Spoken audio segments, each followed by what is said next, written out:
నమస్తే, welcome to VS99 news. ముందుగా headlines చూద్దాం. Bhuvanagiri municipality chairman, vice chairman పై పెట్టిన అవిశ్వాస తీర్మానం నెగ్గింది.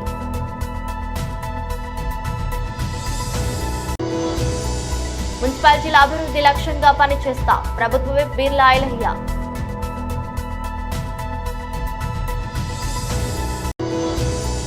మేడ్చల్ సనత్ నగర్ పోలీస్ స్టేషన్ పరిధిలో విశ్వసనీయ సమాచారం మేరకు గంజాయి ఆయిల్ అమ్ముతున్న నేరస్తుల.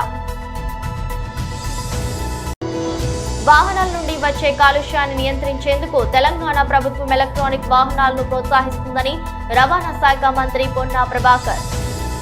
Bhuvanagiri municipality chairman, vice chairman పై పెట్టిన అవిశ్వాస తీర్మానం నెగ్గింది.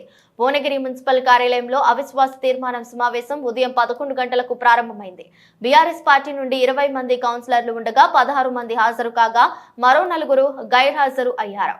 9 మంది కాంగ్రెస్ పార్టీ కౌన్సిలర్లు, 6 బీజేపీ కౌన్సిలర్లు సమావేశంలో హాజరయ్యారు. హాజరైన 31 మంది కౌన్సిలర్లు చేతులెత్తి చైర్మన్ యనబోయిన ఆంజనేయులు, వైస్ చైర్మన్ చింతల కృష్ణయ్యపై అవిశ్వాసం నెగ్గించుకున్నారు. మున్సిపల్ చైర్మన్, వైస్ చైర్మన్ పదవుల ఎన్నికకు మరో తేదీని నిర్ణయిస్తామని ఆర్డీఓ అమరేందర్ మీడియాకు వెల్లడించారు. ఎట్టకేలకు చైర్మన్, వైస్ చైర్మన్ పదవులపై సర్వత్రా ఆసక్తి నెలకొంది. ఆలోచన మీద మేము ఈ అవిశ్వాసం పెట్టడం జరిగింది. రేపు పొద్దుగాల భువనగిరిలో BRS chairman, BRS vice chairman ఒకవేళ ఏదైనా జరిగినా మేమందరం కలిసి కట్టుకుంటాం. BRS chairman, BRS vice chairman కూడా అవుతాం. ధన్యవాదాలు. భువనగిరి పురపాలక సంఘ BRS chairman Enaboina Anjaneyulu, vice chairman Chintala కృష్ణయ్యలపై ఈరోజు మేమందరం 31 మంది కౌన్సిలర్లము ఏకగ్రీవంగా అవిశ్వాస తీర్మానాన్ని ప్రవేశపెట్టి ఈరోజు నెగ్గించుకోవడం జరిగింది. గౌరవ కౌన్సిలర్ ఎవరైతే 35 మందిలో 31 మంది హాజరై ఈ యొక్క 4 సంవత్సరాల బీఆర్ఎస్ పరిపాలన ప్రజల యొక్క విశ్వాసాన్ని కోల్పోయారు. కౌన్సిలర్ల యొక్క విశ్వాసాన్ని కోల్పోయినందున మేమందరం కూడా గౌరవంగా భువనగిరి పట్టణ ప్రజల ఆత్మగౌరవం ఇలా నెగ్గిందని భావిస్తూ ఉన్నాం. ఖచ్చితంగా రానున్నటువంటి రోజుల్లో భువనగిరి ఆత్మగౌరవాన్ని నిలబెట్టుకొని భువనగిరి పౌరులనే ప్రథమ పౌరులుగా ఎన్నుకునే విధంగా మేమంతా కూడా కాంగ్రెస్ పార్టీ పక్షాన ఈ భువనగిరి ఆత్మగౌరవ పోరాటం కోసం పోరాటం చేస్తాం. ఆత్మగౌరవాన్ని నిలబెడతామని తెలియస్తాం.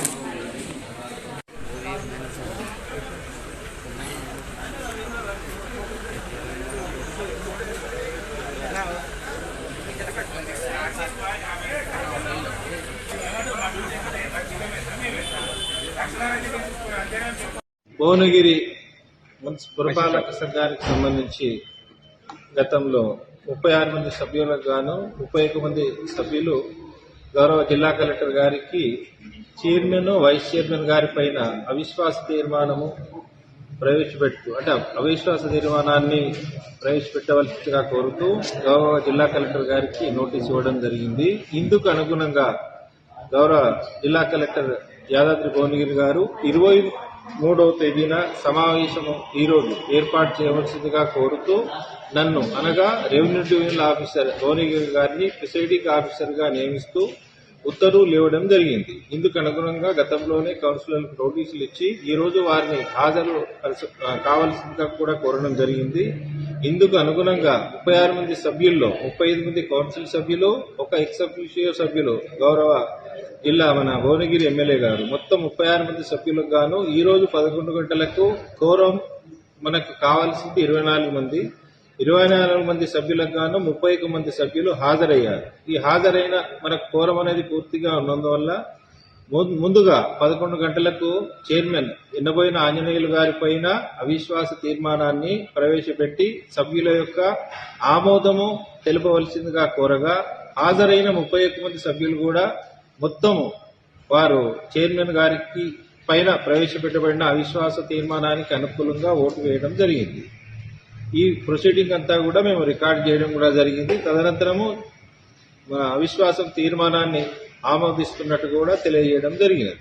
చైర్మన్ గారి అవిశ్వాస తీర్మానము అయిన తర్వాత వైస్ చైర్మన్ గారు చింతల కృష్ణయ్య గారి పైన కూడా అవిశ్వాస తీర్మానాన్ని సభ్యుల ఆమోదం కోసము మళ్లీ ప్రవేశపెట్టడం జరిగింది.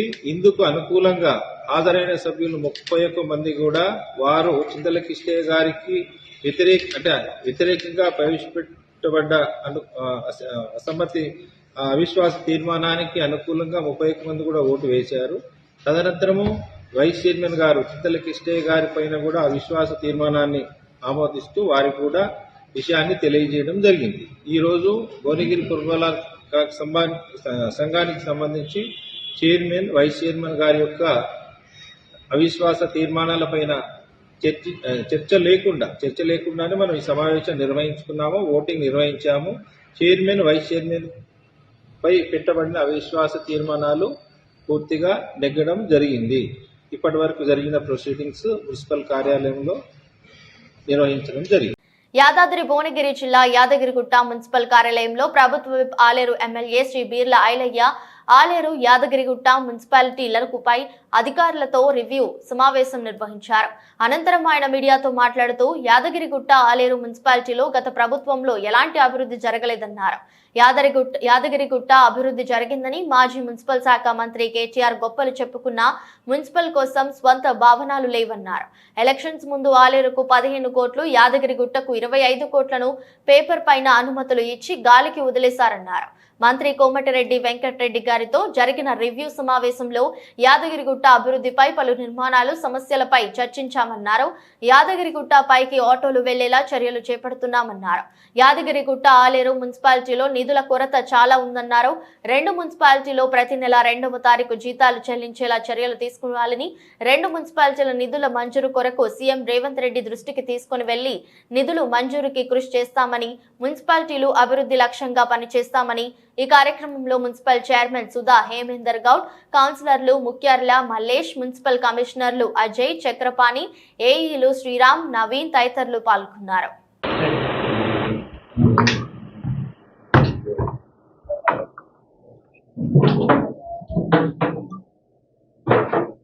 అందరికీ నమస్కారం. ఈరోజు ఆలేరు నియోజకవర్గంలోని 2 మున్సిపాలిటీలు ఆలేరు, యారుట 2 మున్సిపాలిటీ మీద అభివృద్ధి కార్యక్రమం మీద, గత ప్రభుత్వం చేసినటువంటి పనుల మీద, రేపు జరగబోయే కార్యక్రమం మీద రివ్యూ మీటింగ్ ఏర్పాటు జరిగింది. గౌరవ మున్సిపల్ చైర్మన్లు, కౌన్సిలర్లు, కమిషనర్లతోటి, సంబంధిత ఏఈలతోటి ఈరోజు సమావేశం ఏర్పాటు జరిగింది.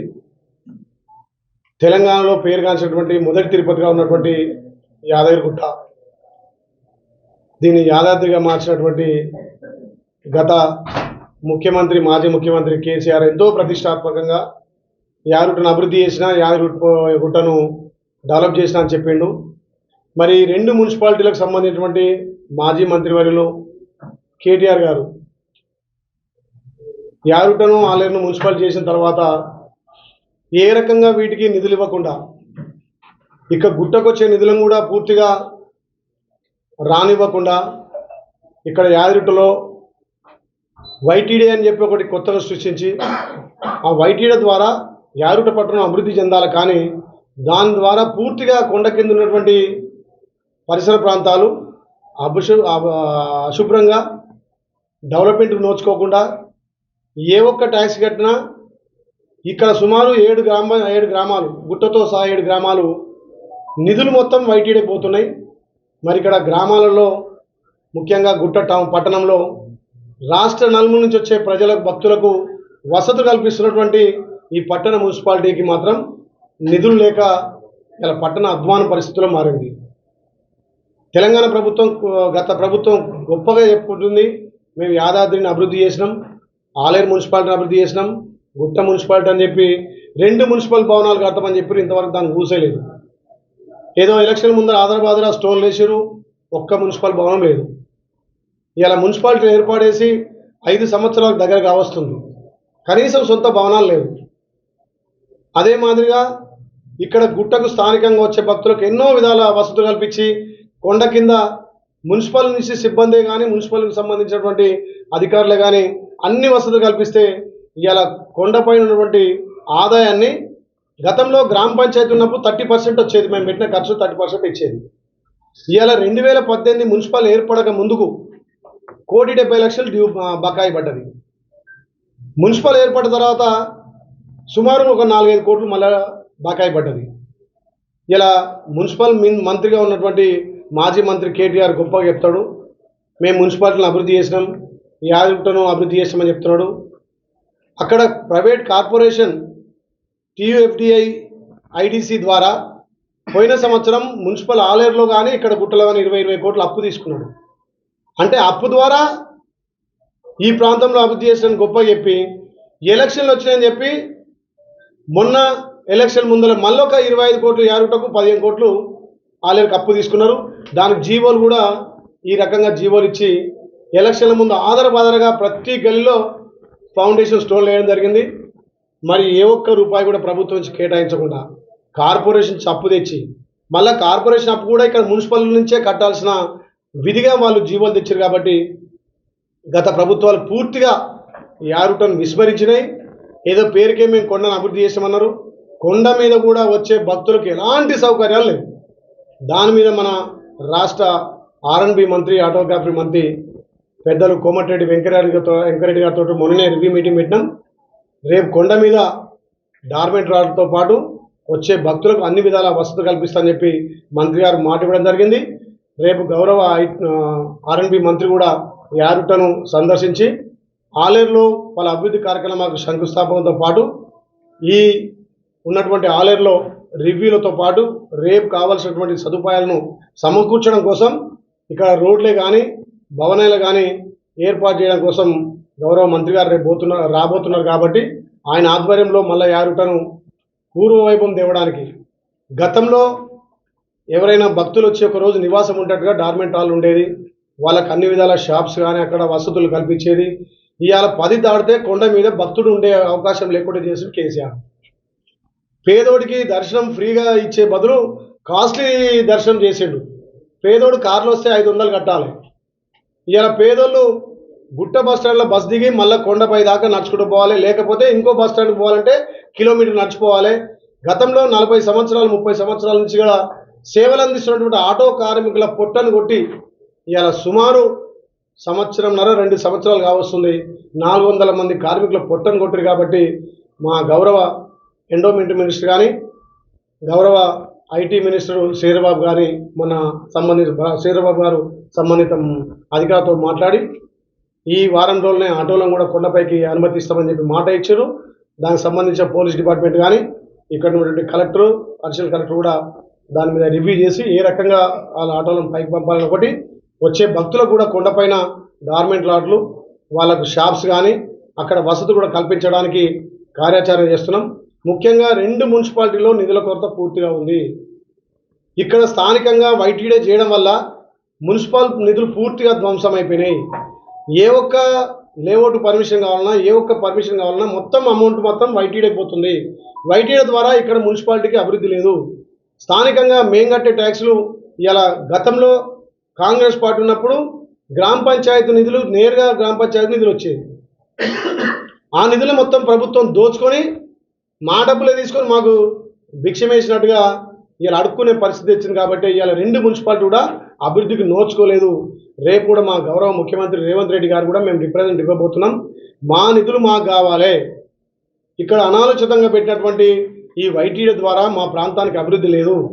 మేము ఏదైతే మా ట్యాక్స్ ద్వారా వచ్చే నిధులను మా ప్రాంత అభివృద్ధి కోసం మేము వెచ్చించడం కోసం మాకు పర్మిషన్ ఇవ్వాలని చెప్పి మా గౌరవ ముఖ్యమంత్రి. మేడ్చల్ సనత్ నగర్ పోలీస్ స్టేషన్ పరిధిలో విశ్వసనీయ సమాచారం మేరకు గంజాయి ఆయిల్ అమ్ముతున్న 4గురిపై అందులో 3 పాత నేరస్తులు పేర్కొన్నారు. ముఠాపై SOT పోలీసులు దాడి. పతినగర్ ఫ్లైఓవర్ దగ్గర అదుపులోకి తీసుకున్న బాలనగర్ SOT పోలీసులు నిందితులు అరెస్ట్. ముగ్గురి బాలరాజు, సతీష్, నగేష్ల అరెస్ట్. నాగార్జున అనే నిందితుని పరారీ. నిందితుల నుండి 2 లీటర్ల హషీష్ ఆయిల్ తో పాటు 1200 నగదు, 3 మొబైల్స్, ఓ పల్సర్ బైక్, 72 ఖాళీ బాటిల్స్ తో పాటు సిరంజీల ప్యాకెట్ల స్వాధీనం. సీజ్ చేసిన మెటీరియల్ విలువ 12 లక్షలు ఉంటుందని అంచనా. స్వాధీనం చేసుకోవడం జరిగింది. దీని వర్త్ సుమారు 12 lakhs దాకా ఉంటది. వివరాల్లోకి వెళ్తే బాలరాజు అనేటటువంటి వ్యక్తి మన మోసాపేట ఏరియాలో ఉంటాడు. Is native of Srikakulam district. ఈ పండక్కి ఊరు వెళ్ళిన తర్వాత అతనికి ఆల్రెడీ ఇంతకు ముందు కూడా ఈ డ్రగ్స్ కి సంబంధించినటువంటి కేసుల్లో అరెస్ట్ అయినటువంటి సందర్భాలు ఉన్నాయి. అంతకుముందు ఒకసారి మన బాలానగర్ ఎక్సైజ్ డిపార్ట్మెంట్ కూడా డ్రగ్స్ కేసులు అరెస్ట్ చేయడం జరిగింది. అదేవిధంగా కూకట్పల్లి పోలీసులు కూడా డ్రగ్స్ కేసులో, అదేవిధంగా ఒక మర్డర్ కేసులో కూడా అరెస్ట్ చేయడం జరిగింది. అతను నేటివ్ ఆఫ్ శ్రీకాకుళం. మొన్న సంక్రాంతి పండుగకి ఆ ఊరికి వెళ్ళిన తర్వాత అక్కడ అతనికి ఉన్నటువంటి కాంటాక్ట్స్ లో చింతపల్లి ఏరియాలో నాగార్జున అనేటటువంటి వ్యక్తి నుంచి క్యాష్ ఆయిల్ ని తీసుకోవడం జరిగింది.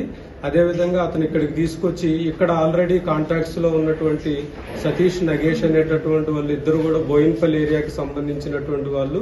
వీళ్ళిద్దరితో కూడా గతంలో ఉన్నటువంటి పరిచయాల వల్ల వారికి ఈ యాష్ ఆయిల్ అందించడం జరిగింది.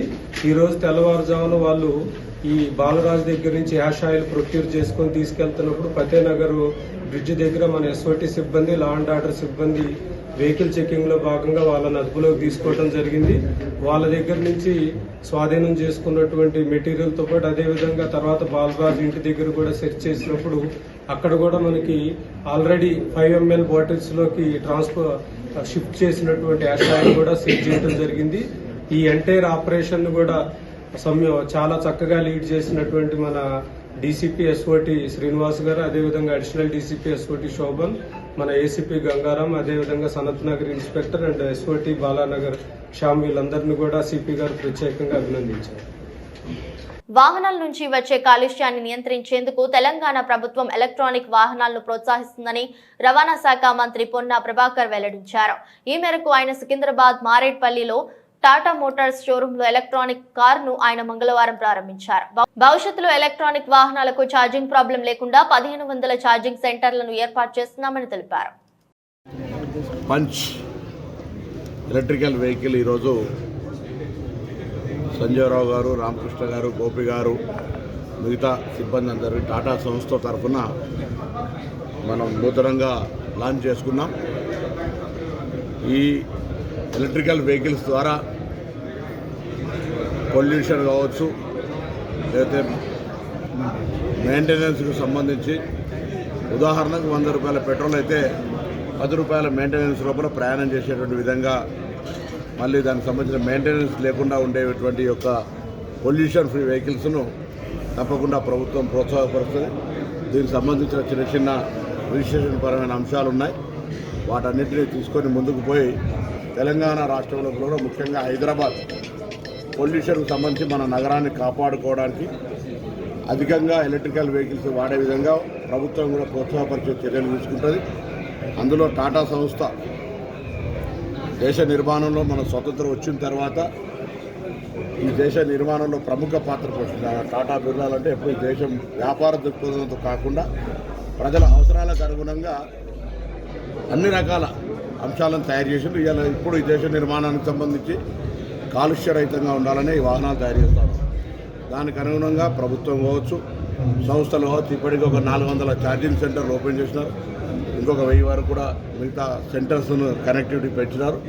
భవిష్యత్తులో విద్యుత్ వాహనాలకు సంబంధించి ఏ ప్రయాణం చేసినా ఎక్కడికి వెళ్ళినా ఛార్జింగ్ సమస్య లేకుండా ఉండే విధంగా కూడా చర్యలు తీసుకోవడం జరుగుతుంది. దానికి సంబంధించినటువంటి ఇన్ఫ్రాస్ట్రక్చర్ డెవలప్మెంట్ కూడా ఒక స్ట్రాటజీ, ఒక ప్లానింగ్ ఉంది.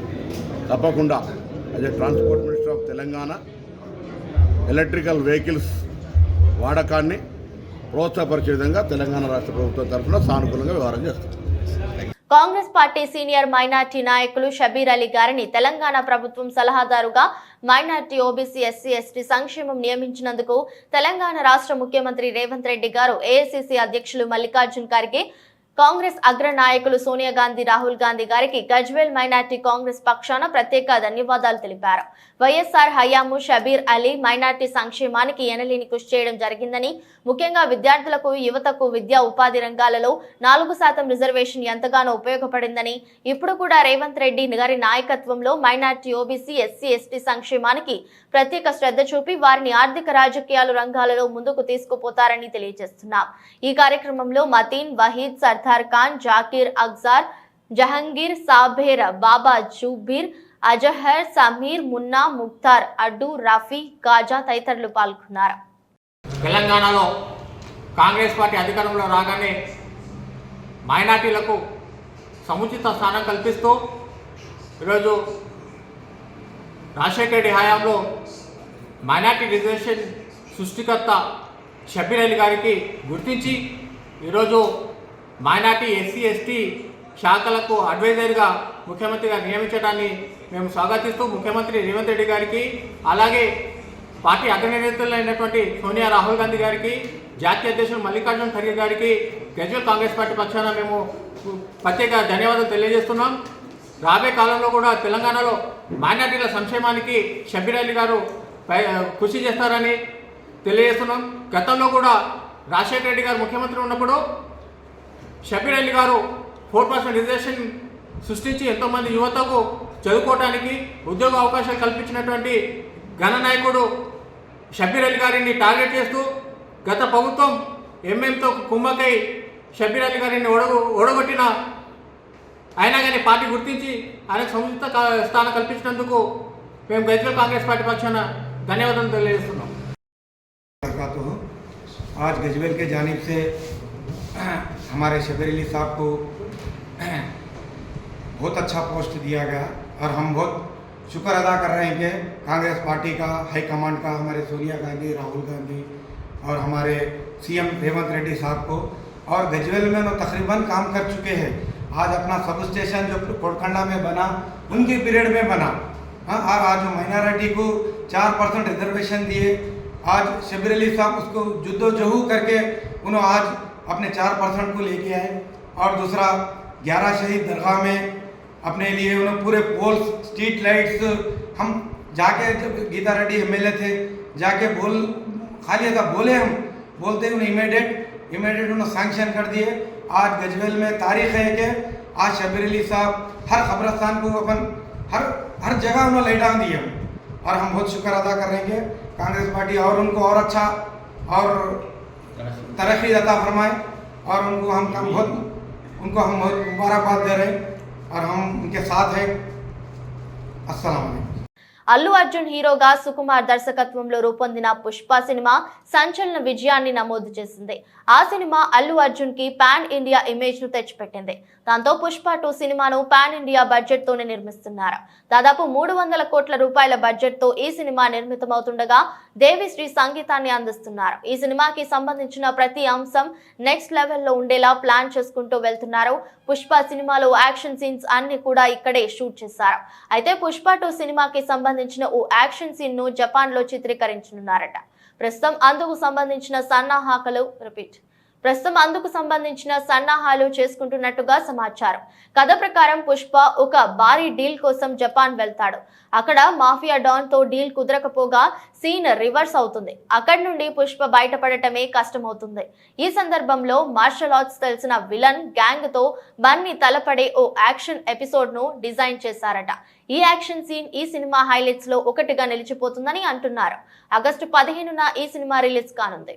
ఎప్పటికప్పుడు యూజర్లకు కొత్త ఫీచర్లను అందిస్తున్న ఇన్స్టెంట్ మెసేజింగ్ యాప్ వాట్సాప్ త్వరలోనే మరో కొత్త ఫీచర్ ను అందుబాటులోకి తీసుకురాబోతుంది. వాట్సాప్ పై ఫైల్ షేరింగ్ ఫీచర్ అందుబాటులోకి తీసుకురాబోతుంది. ఈ ఫీచర్ అందుబాటులోకి వస్తే సమీపంలోని వ్యక్తులతో సులభంగా ఫైల్ ను షేర్ చేసుకోవచ్చు. యూజర్లు ఫైల్స్ ను స్వీకరించవచ్చు లేదా పంపించవచ్చు. ఇందుకోసం పీపుల్ నియర్ బై అనే ఫీచర్ అందుబాటులోకి వస్తుందని, సమీపంలోని వ్యక్తులు సురక్షితంగా ఫైల్స్ ను షేర్ చేసుకోవచ్చని వాబెటా ఇన్ఫో రిపోర్ట్ పేర్కొంది. ఈ ప్రక్రియలో ఫైల్స్ పంపేవారు, స్వీకరించేవారు కూడా పీపుల్ నియర్ బై సెక్షన్ ను ఓపెన్ చేయాల్సి ఉంటుంది. షేర్ రిక్వెస్ట్ ను పొందడానికి ఫైల్ మార్పిడి విషయంలో డివైస్ ని కదిలించాల్సి ఉంటుందని రిపోర్ట్ పేర్కొంది. ఈ ఫీచర్ ద్వారా file end to end encrypt అవుతాయని, వాట్సాప్ చాట్ కు వెలుపలకి తెలియని ఇతర నెట్వర్క్లకు ఫైల్స్ పంపించినా సురక్షితంగా ఉంటాయని వెల్లడించింది. సమీపంలోని వ్యక్తులతో ఫైళ్లను త్వరగా షేర్ చేయడానికి ఈ ఫీచర్ చాలా సులభంగా ఉంటుందని, వేగంగా నేరుగా షేర్ చేసేందుకు ఇది అనువుగా ఉంటుందని వివరించింది. ప్రతి ఫైల్ మార్పిడిలో గోప్యత, భద్రత ఉంటుందని, కాంటాక్ట్ లిస్ట్ లో లేని వ్యక్తులకు షేర్ చేసినప్పుడు ఫోన్ నెంబర్లు కనిపించవని రిపోర్ట్ తెలిపింది. అయితే ఈ ఫీచర్ ను ప్రస్తుతం డెవలప్ చేస్తున్నారని, భవిష్యత్తులో తీసుకువచ్చే అప్డేట్ ద్వారా ఈ ఫీచర్ ను అందుబాటులోకి తీసుకురానుందని తెలిపింది. మరోవైపు వాట్సాప్ iOS యూజర్లు స్టిక్కర్లను క్రియేట్ చేయడానికి, వాటిని సవరించడానికి అవకాశం కల్పించే కొత్త ఫీచర్ ను కూడా వాట్సాప్ అందుబాటులోకి తీసుకొచ్చింది. ఫోటోలను స్టిక్కర్లుగా మార్చుకునే వీలుంది. ఇప్పటికే ఉన్న స్టిక్కర్లను కూడా నచ్చిన విధంగా సవరించుకోవచ్చు. వార్తలు ముగించే ముందు మరోసారి headlines. Bhuvanagiri municipality chairman, vice chairman పై పెట్టిన అవిశ్వాస తీర్మానం నెగ్గింది.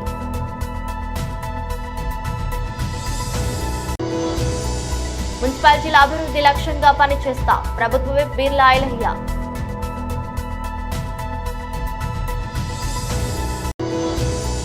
మేడ్చల్ సనత్ నగర్ పోలీస్ స్టేషన్ పరిధిలో విశ్వసనీయ సమాచారం మేరకు గంజాయి ఆయిల్ అమ్ముతున్న నేరస్తుల. వాహనాల నుండి వచ్చే కాలుష్యాన్ని నియంత్రించేందుకు తెలంగాణ ప్రభుత్వం ఎలక్ట్రానిక్ వాహనాలను ప్రోత్సహిస్తుందని రవాణా శాఖ మంత్రి పొన్నా ప్రభాకర్. ఈ దృష్టి బులెటిన్ మరో బులెటిన్లో మళ్ళీ కలుద్దాం. అంతవరకు సెలవు. నమస్కారం.